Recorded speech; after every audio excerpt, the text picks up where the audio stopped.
अरे होली खेले रघुवीरा अवध में, होली खेले रघुवीरा। ओए होली, अरे इसे का नाच थी बंदरा लेके बेसे नाच। बहुत बड़का एकदम अपने सुर और ताल में गा रहे हैं, बढ़िया से नाच। अच्छा हम बेसे गावाती बेसे नाच। हाँ होली खेले रघुवीरा अवध में, होली खेले रघुवीरा।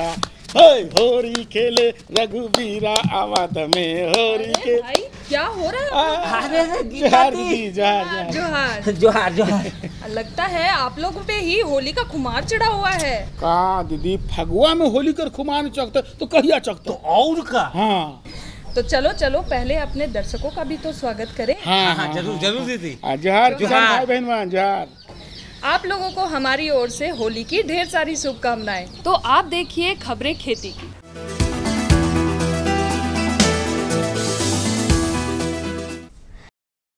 नमस्कार, कृषि समाचार में आपका स्वागत है। मैं हूं अनुश्री। आइए देखते हैं आज कृषि समाचार में क्या है खास।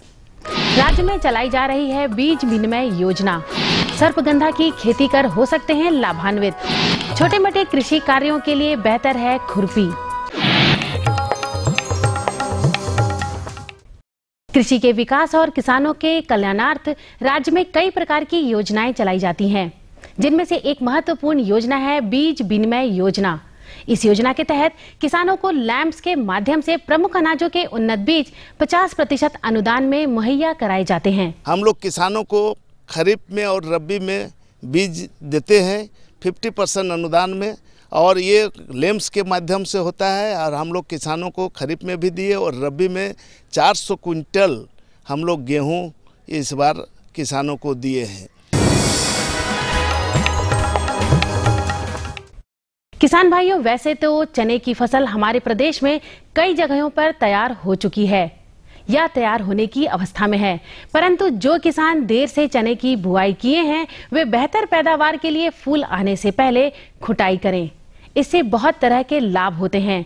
वे लाभ क्या हैं बता रहे हैं हमारे कृषि विशेषज्ञ। चना देर से लगाए हैं तो उसमें अगर फूल आने में देर है तो आप उस चना के पौधे में खुटाई अवश्य करें। खुटाई निपिंग मतलब कि ऊपर का जो है भाग वो तोड़ लें, जिससे कि फूल ज़्यादा आए और ज़्यादा उसमें ब्रांचिंग हो और जिससे कि आपका उत्पादन ज़्यादा होगा। उच्च रक्तचाप, मानसिक असंतुलन, दस्त और सांप काटने इत्यादि के लिए दवा बनाने में सर्पगंधा के जड़ों का प्रयोग किया जाता है। इसलिए इसके जड़ों की मांग देश विदेश के बाजारों में बहुत है। सर्पगंधा की खेती कर राज्य के किसान अच्छा मुनाफा प्राप्त कर सकते हैं। सर्पगंधा की RS1 प्रभेद बेहतर उत्पादन देती है। इस प्रभेद को लगाकर राज्य के किसान लाभान्वित हो सकते हैं। RS1 सर्पगंधा के उन्नत प्रभेदों में बेहतर माना जाता है। औषधीय पौधों की खेती करने वाले कृषक अप्रैल से मई माह तक इस प्रभेद के बीजों की बुआई नर्सरी में कर सकते हैं। समुचित जल निकासी वाली दोमट मिट्टी सर्पगंधा के लिए उपयुक्त होती है। खेत की अच्छी जुताई कर जैविक खाद इत्यादि मिलाकर उसकी तैयारी कर लें। 15 किलोग्राम बीज प्रति हेक्टेयर की दर से बुआई कर और अन्य उचित कृषि कार्यों को करके लगभग 8 से 10 क्विंटल सर्पगंधा की सूखी जड़ प्राप्त की जा सकती है। अरहर की फसल में फूल और फल लगने के समय फली छेदक और पत्ते खाने वाले कीट ज्यादातर नुकसान पहुंचाते हैं। नियंत्रण के अभाव में फसल नष्ट हो जाती है और किसानों को हानि उठानी पड़ती है। इन कीटों से अरहर की फसल को बचाने के लिए कृषक कौन से उपाय करें, आइए जानते हैं बेहतर तकनीक में।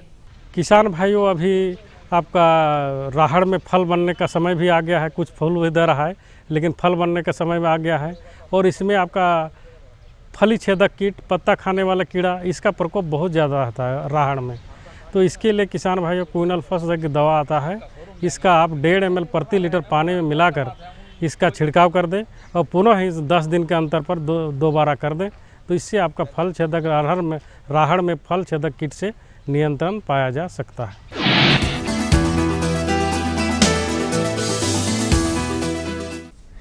बागीचों, खेतों में छोटे मोटे कार्यों के लिए बहुत ही उपयोगी उपकरण है खुरपी।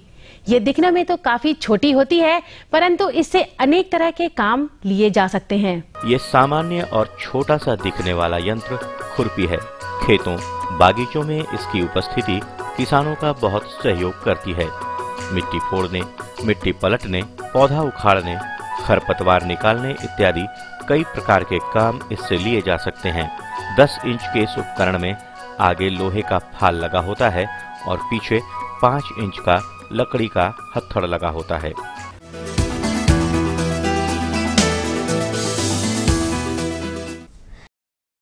कृषि समाचार में अब बारी है कृषि जगत के एक सफल व्यक्तित्व से मिलने की।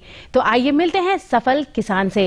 हम लोग कृषि का काम करते हैं, खेती का, उसमें बीज उपचार का काम हम लोग का गांव में हो रहा है और हम लोग अच्छे ढंग से कर रहे हैं और उसी से लाभ प्राप्त कर रहे हैं।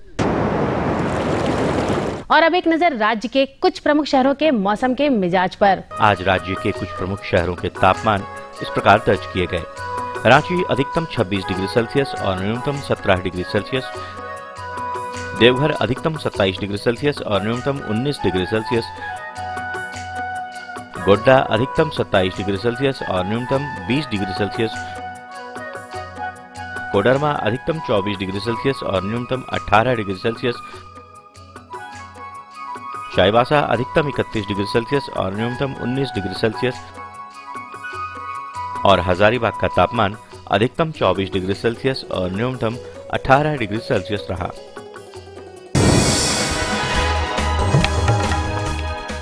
और अब मंडी भाव में आइए नजर डालते हैं अनाजों के भाव पर। राज्य की खाद्यान्न मंडियों में कुछ प्रमुख अनाजों जैसे चावल, गेहूं और मक्का इत्यादि को छोड़कर दूसरे अन्य अनाजों में पिछले कुछ समय से चली आ रही तेजी में फिलहाल कमी की संभावना नहीं बन रही है।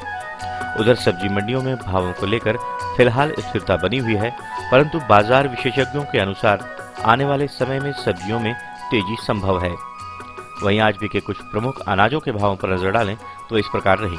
चावल मोटा न्यूनतम 1400 रुपए से लेकर अधिकतम 2200 रुपए। चावल मध्यम न्यूनतम 2240 रुपए से लेकर अधिकतम 3200 रुपए। गेहूं न्यूनतम 1500 रुपए से लेकर अधिकतम 1850 रुपए। दाल अरहर न्यूनतम 5800 रुपए से लेकर अधिकतम 6900 रुपए। दाल मसूर न्यूनतम 4400 रुपए से लेकर अधिकतम 5600 रुपए। दाल चना न्यूनतम 3400 रुपए से लेकर अधिकतम 4700 रुपए। सरसों तेल न्यूनतम 8400 रुपए से लेकर अधिकतम 9600 रुपए। आलू न्यूनतम 800 रुपए से लेकर अधिकतम 1000 रुपए और प्याज न्यूनतम 1600 रुपए से लेकर अधिकतम 2100 रुपए प्रति क्विंटल रहा। कृषि समाचार में आज इतना ही। अगले दिन अगले अंक में फिर मुलाकात होगी कुछ ताजा तरीन खबरों के साथ। तब तक के लिए दीजिए इजाजत। नमस्कार, जोहार।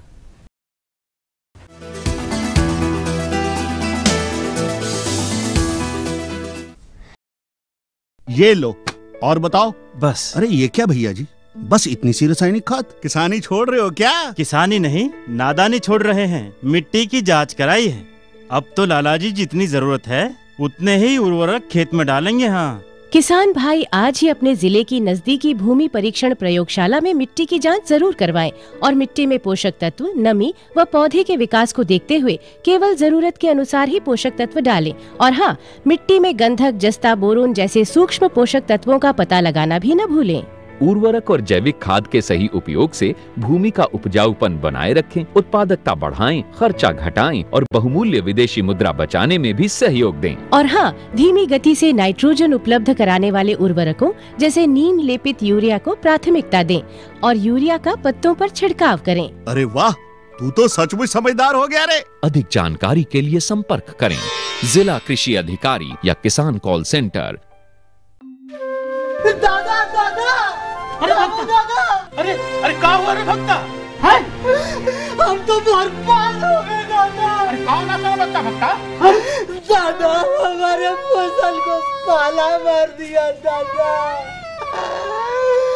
सब फसल बर्बाद हो गया, कैसे करेंगे? बाबूजी, बाबूजी, क्या हुआ? रो कह रहे हैं? बाबूजी, बाबूजी, क्या हुआ बाबूजी? आप कह रहे हैं, बताइए ना। हम बर्बाद हो गए बेटा, पूरा फसल को पाला मार दिया, पूरा फसल बर्बाद हो गया बेटा।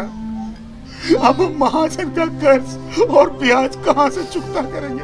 बाबूजी हम सब कर्ज चुका देंगे। तू कहाँ से चुकता कर पाएगा बेटा? बाबूजी मैंने हमारे फसल का बीमा करवा लिया था। फसल का बीमा? हाँ बाबूजी, सरकार ने किसानों की मदद के लिए कृषि बीमा योजना चलाई है। हाँ, ये कृषि बीमा योजना हमारे लिए जीवन दान की तरह है। विराम के बाद आप सभी का इस अंक में फिर से स्वागत है। अरे किशन दा, लगता आज गीता दी ना कोई बहुत बढ़िया जानकारी देने वाली है। तो तोके क्या बुझात है? आज से पहले जो जानकारी देवत रहे दीदी से खराब रहे का? हाँ बोलिए। मेरा कहने का मतलब दीदी वो नहीं था, मतलब। अरे चुप, वो नहीं था। हाँ चुप कर। देखिए आप लोग लड़िए मत, आज हम सचमुच एक महत्वपूर्ण जानकारी लेकर आए हैं और वो है झारखंड के परिप्रेक्ष्य में मछली पालन के बारे में। वाह! अब मछली लेके उछल मत, बैठ आराम से। हाँ दीदी बोलूं। तो आइए इसकी और विस्तार से जानकारी लेते हैं और मिलते हैं अपने विशेषज्ञ डॉक्टर असद हुसैन से और उनसे बातचीत कर रहे हैं नरेश पौराणिक। मछली व्यवसाय आज बहुत बड़ा व्यवसाय के रूप में सामने आया है और वैज्ञानिक तकनीक अपनाकर इस व्यवसाय से हम बहुत ज़्यादा मुनाफा कमा सकते हैं। मछली पालकों के व्यवसाय को और बढ़ाने हेतु केंद्र सरकार और राज्य सरकार द्वारा बहुत सारी योजनाएं चलाई जा रही हैं। अगर झारखंड के परिवेश में मछली पालन की बात करें तो बहुत सारी संभावनाएं यहाँ पर हैं। यहाँ के 3 शहरों जिनमें धनबाद, गिरिडीह और जमशेदपुर में फिश मार्केट बनाने का प्रस्ताव राज्य सरकार के द्वारा है। मछली पालन का व्यवसाय एक ऐसा है जिसे हम लोग जलित खेती भी कहा जाता है और झारखंड के परिवेश में इसका अगर हमारे किसान भाई खेती बाड़ी और पशुपालन के साथ करें तो इसमें बहुत अधिक आमदनी है। इसीलिए केंद्र सरकार, राज्य सरकार द्वारा अभी इस संबंध में बहुत ही ध्यान आकृष्ट किया जा रहा और माननीय हमारे कृषि मंत्री महोदय हैं, उन्होंने अभी बिरसा कृषि विश्वविद्यालय में कुछ दिन पहले आए हुए थे तो उन्होंने एक मीटिंग में बल्कि बोला भी था कि झारखंड के 3 शहरों में जमशेदपुर, धनबाद और गिरिडीह में यहाँ पे आपका मछली फिश मार्केट बनाने के लिए मछली व्यवसाय को सफल बनाने के लिए बहुत सारी बातों पर ध्यान देना आवश्यक है। अगर प्राथमिकता की बात करें तो सबसे पहले तालाब की तैयारी महत्वपूर्ण है। तालाब को हमेशा आयताकार आकार में बनाएं। लंबाई और चौड़ाई का अनुपात 3:1 होनी चाहिए। तालाब को हल्का ढालूनुमा रखना चाहिए जिससे जो किनारे की मिट्टी होती है वह बहुत उपजाऊ होती है। अगर कोई मछली पालक पुराने तालाबों में मछली पालना चाहते हैं तो सबसे पहले उस तालाब में मौजूद कीचड़ को साफ कर उसमें साफ पानी देना चाहिए जिससे मछलियों के रहने के लिए माहौल अनुकूल बन सके। तो हमारे किसान भाई अगर जैसे मछली पालन का व्यवसाय करना चाहते हैं सबसे पहले उसके तालाब की तैयारी होनी चाहिए। कभी कुछ किसान भाई ऐसे भी उसके लिए तालाब का जो आकार है वो आयताकार होना चाहिए और उसका आयताकार में भी अनुपात होता है कि लंबाई और उसकी चौड़ाई का अनुपात 3 भाग लंबाई होनी चाहिए और उसका 1 भाग चौड़ाई, मतलब 3:1 जिसको बोला जाए वो होना चाहिए। और साथ ही साथ हमारे उसमें तालाब की जो गहराई है उस पर भी ध्यान दिया जाना चाहिए हमारे किसान भाइयों को, क्योंकि तालाब की गहराई जैसे है कि चाइना में जो मछली पालन होता है वो सीधे एकदम सीधा दीवार गहरा होता है, लेकिन हमारे परिवेश में जहाँ पे किसान भाई मछली पालन करना चाहते हैं उन्हें चाहिए कि तालाब थोड़ा सा ढालूनुमा बनाएं और ढालूनुमा तालाब बनाएंगे तो जैसे उसकी मिट्टी जो निकलेगी उस मिट्टी को वो किनारे पे, क्योंकि वो तालाब बनाने के समय में या पुराने तालाब से अगर वो नए तालाब पुराने तालाब को पुनः वो जीर्णोद्धार कर रहे हैं, वो नीचे में अगर कोई काई लग गई है तो उस काई को या गर्मी के बाद या गर्मी जब प्रचंड पड़ रही है उस समय अगर तालाब सूखने वाली स्थिति है और पुनः अगर उसमें मछली पालन करना है तो उसमें जो नीचे में जो कीचड़ है उसे कम से कम साफ़ कर दिया जाना चाहिए।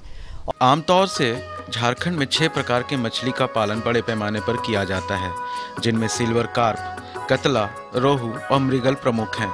जल के ऊपरी सतह पर सिल्वर कार्प और कतला, बीच वाली सतह पर ग्रास कार्प और रोहू तथा निचली सतह पर कॉमन कार्प और मृगल मछलियां रहती हैं। ऊपरी सतह की मछली का अनुपात 30%, बीच वाली सतह पर 30% तथा निचली सतह वाली मछली का अनुपात 40% होना चाहिए।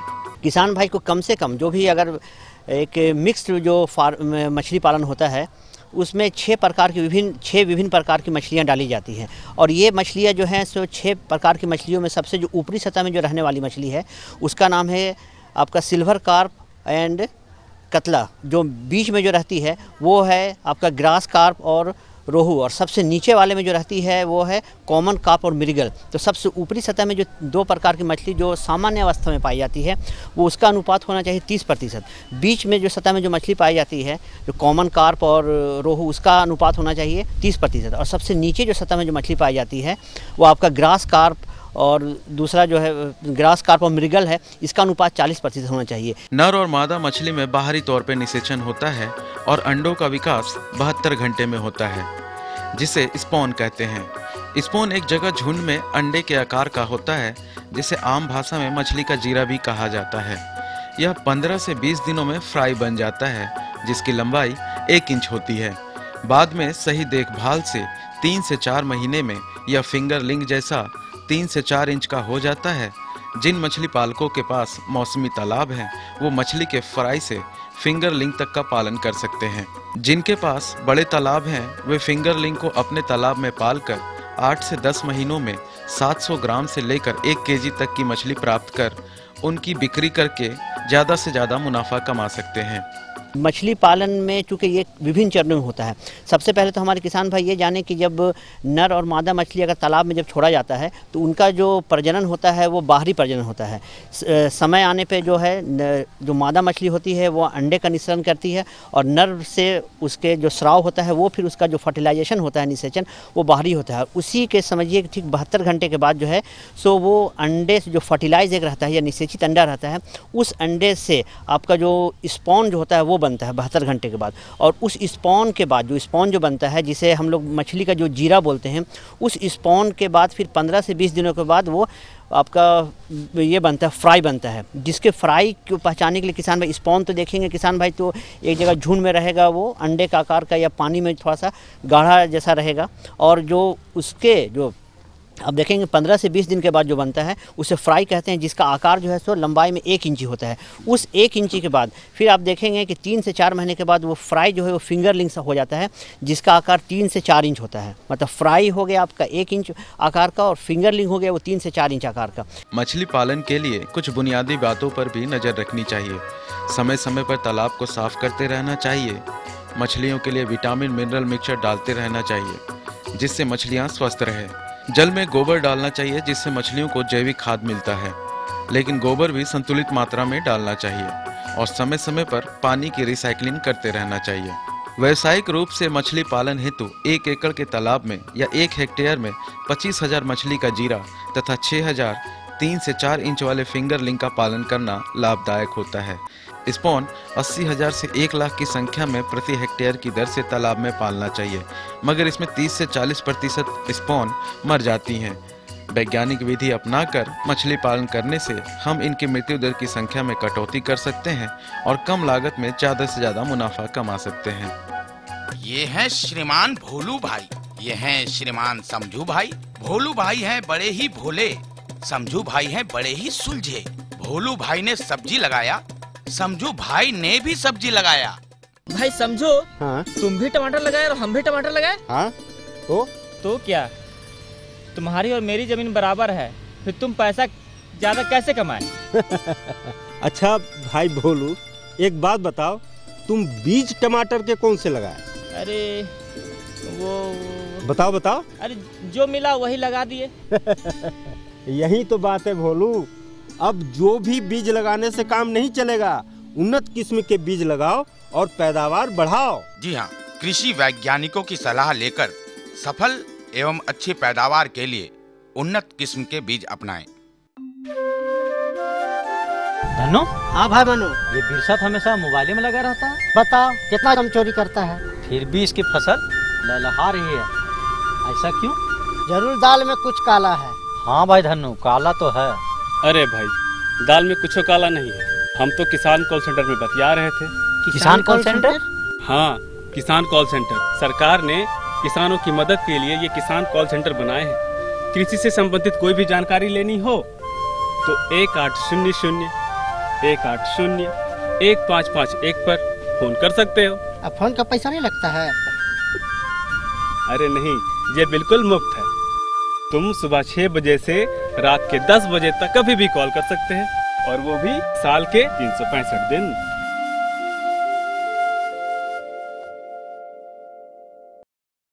अच्छा गीता दीदी, हाँ। अगला जानकारी क्या है के?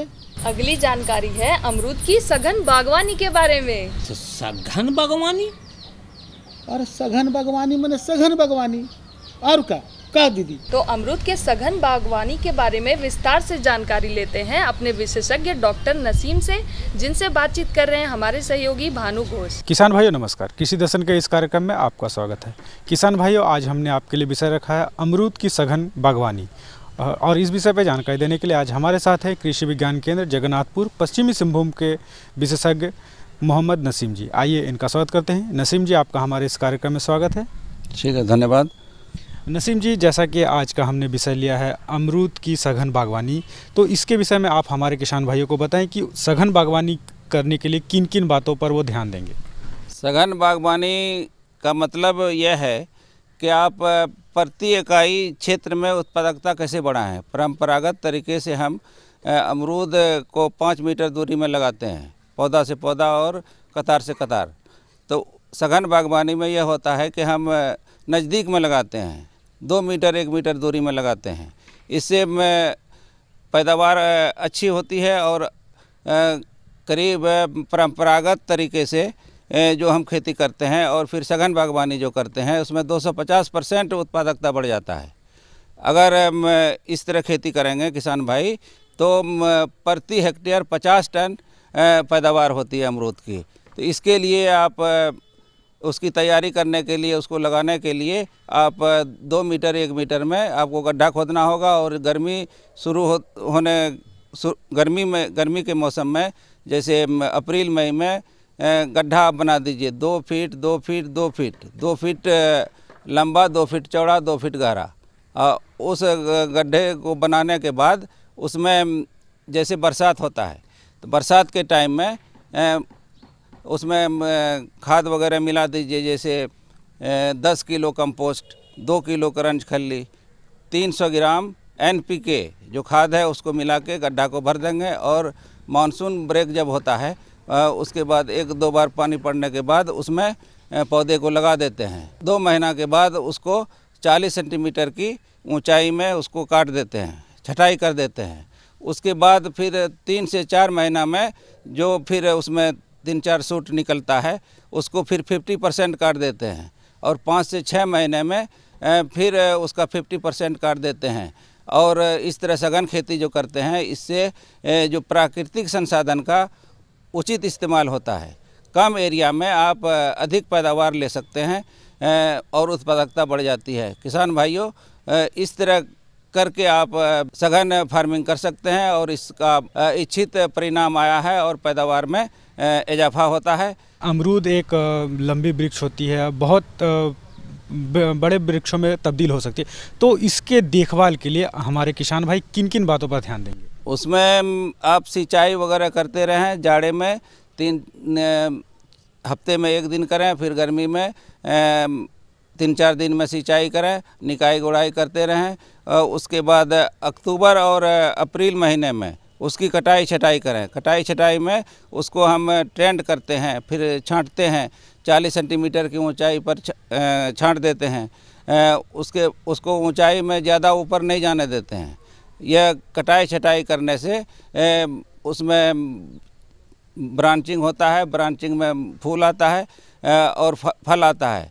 इसमें यह फ़ायदा होता है कि बहुत नज़दीक में आपको फल मिलता है और उसके इस सघन खेती में किसी भी प्रजाति का आप अमरूद का पौधा लगा सकते हैं और इससे तोड़ाई में भी आसानी होती है। और फिर उसमें जो कीट व्याधि जो लगता है उसका भी नियंत्रण के लिए कीट अगर लगता है तो उसमें कीटनाशक जैसे साइपरमेथ्रिन है 2 ग्राम पर लीटर पानी में घोल बना के स्प्रे करते हैं, जिससे कीट का नियंत्रण हो जाता है। और उसके बाद व्याधि अगर लगता है तो उसमें बेवेस्टिन 2 ग्राम पर लीटर पानी में घोल बना के स्प्रे करने से पौधा वगैरह स्वस्थ रहता है। 40 सेंटीमीटर के ऊंचाई तक तना को जो साइड में ब्रांचिंग होता है उसको हम लोग हटाते रहते हैं। इस तरह करके बहुत अच्छा परिणाम मिलता है और परंपरागत तरीके से 250% इसमें वृद्धि देखी गई है। तो किसान भाइयों से हम गुजारिश करते हैं, अपील करते हैं कि सघन खेती पर आएँ और परंपरागत तरीके में ज़्यादा मैंने ज़मीन का बेकार रह जाता था। इसमें प्रति इकाई उत्पादकता बढ़ाने का बहुत अच्छा तरीका है और झारखंड फलों के लिए जो क्लाइमेट है, मिट्टी है, बहुत मैंने सूटेबल है। इसलिए यहाँ गुणवत्तापूर्ण फल मिलता है, आम का, अमरूद का, लीची का। इसीलिए इस पर ज़्यादा जोर दें। जनरली जैसे खाद्यान्न फसल है, सीरियल है, दलहन है, तेलहन है, इसके बावजूद फल वगैरह पर उतना ध्यान नहीं दिया जाता है। इसलिए फल की खेती को बढ़ावा देने के लिए आम में, अमरूद में सघन खेती करें। तो आम में भी इसका खेती कर सकते हैं, सघन खेती, अमरूद में भी कर सकते हैं, लीची में भी कर सकते हैं, नाशपाती में कर सकते हैं। तो इस तरह करके बहुत फ़ायदा उठा सकते हैं और यह उत्तम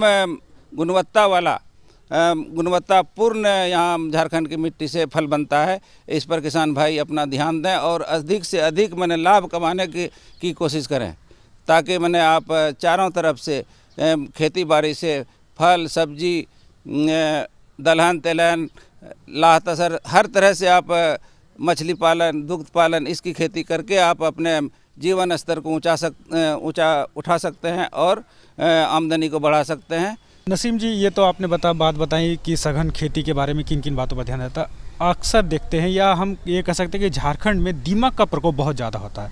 तो अमरूद चूँकि लंबी अवधि का वृक्ष होता है, तो इसकी रोकथाम के लिए हमारे किसान भाई किन किन बातों पर ध्यान दें? दीमक का प्रकोप तो बहुत ज़्यादा होता है। इसमें थाला के पास निकाई गुड़ाई करके उसमें क्लोरपाइरिफॉस एक दवा का नाम है, लिंडन एक दवा का नाम है। तो इसका 20 से 25 ग्राम हर थाला में देने के बाद कि यह दीमक का नियंत्रण होता है। इसीलिए जब भी मैंने आपको लगे कि दीमक वगैरह का प्रकोप हो रहा है तो क्लोरपाइरिफॉस दवा खरीद के उसका इस्तेमाल करें और मिट्टी में इसको मिलाएं। और अमरूद में एक गुजिया कीट होता है जिसको मिलीबग बोलते हैं, जिसका उजला तंतु में वो ढका रहता है, वो बहुत ज़्यादा नुकसान पहुंचाता है। गुजिया कीट के नियंत्रण के लिए प्रोफेनोफॉस एक कीटनाशक है, उसका छिड़काव करने से जैसे 1.5 मिलीलीटर प्रति लीटर पानी में घोल बना के स्प्रे करने से गुजिया कीट का नियंत्रण होगा और इस तरह आप अपने बागान को सुरक्षित रख सकते हैं। नसीम जी ने कितनी अच्छी जानकारी दी अमरूद की सघन खेती के बारे में। हमें आशा ही नहीं बल्कि पूर्ण विश्वास है कि नसीम जी द्वारा बताए गए तरीकों को आप अपनाएंगे और अधिक से अधिक उत्पादन पाएंगे। नसीम जी आप हमारे इस कार्यक्रम में, इसके लिए आपका बहुत बहुत धन्यवाद। किसान भाइयों, आपका बहुत बहुत जोहार। किसान भाई बहनों, आज के लिए बस इतना ही। हाँ किसान भाई बहन मन, अगला अंक में हम इन और मतलब बेस जानकारी लेकर आवाब। हाँ किसान भाइयों, और कृषि संबंधी किसी भी समस्या या जानकारी के लिए आप हमें सीधे पत्र भी लिख सकते हैं। तो पत्राचार के लिए हमारा पता है कार्यक्रम कृषि दर्शन, कृषि प्रकोष्ठ द्वारा उप महानिदेशक, दूरदर्शन केंद्र, रातू रोड, रांची। और हमारी पिन संख्या है 834001। हाँ और ठहरू के को बहुत बेस जानकारी देवे के है। होली बहुत ही बेस त्यौहार है, इकर में रौरे में लड़ाई झगड़ा मत करूँ और हाँ सूखा होली खेलू रौरे मन। और इकरे साथ रौरे मन हम इनके विदा देव।